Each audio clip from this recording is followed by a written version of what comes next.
Le Sénégal, à l'instar de la Oumma, célèbre la Tabaski le 10e jour du mois lunaire. Ce sera le 7 novembre 2011 dans notre pays. À jour J-3, le mouton devient la préoccupation majeure de tous les pères de famille. Mais au cours d'un conseil interministériel présidé par le Premier ministre Souleymane Ndéné Ndiaye, l'État a pris des mesures afin que le slogan « Une famille, un mouton » devienne une réalité. Il y a un plan de communication extrêmement intéressant qui a été élaboré et qui est en train d'être déroulé pour que le marché puisse être transparent, les prix connus, le niveau d'approvisionnement connu et que les éleveurs puissent, avec ces informations-là, avoir plus confiance pour venir sur les marchés terminaux pour vendre leurs moutons. Il y a aussi la mise en place de points de vente au niveau de la région de Dakar surtout, où nous avons proposé à monsieur le gouverneur de la région de Dakar 38 sites. Ces points de vente normalisés, les éleveurs pourront y séjourner en toute confiance parce que la sécurité sera assurée.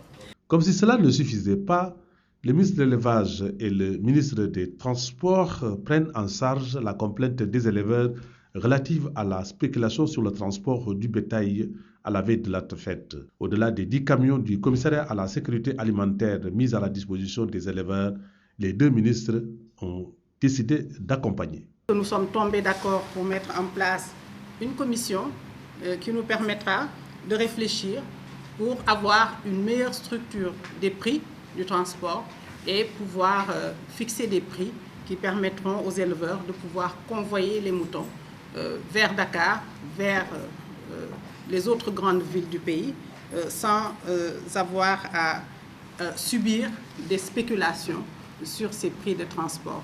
Donc je me réjouis de cela.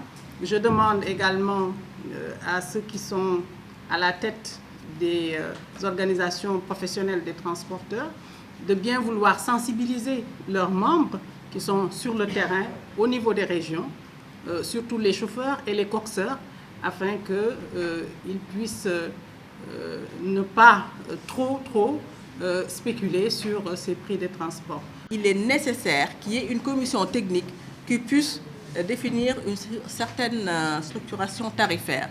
Donc, vu les délais qui sont très serrés pour la Tabaski, ce qu'il faut faire dès à présent, c'est s'entendre sur la composition de cette structure.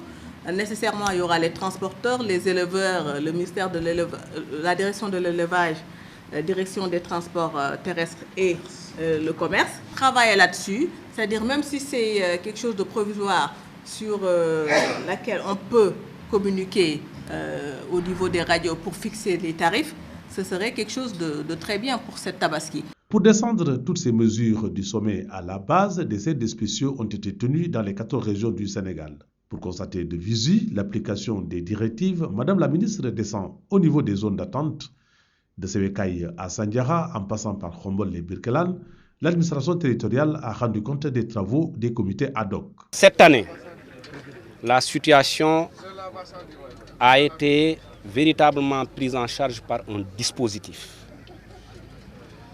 Depuis que nous avons mis en branle le dispositif, on n'a pas eu un seul cas d'agression.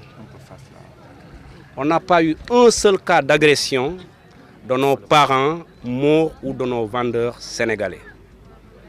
Toutes les 72 heures, nous faisons une réunion d'évaluation et les opérations de sécurisation se poursuivent normalement.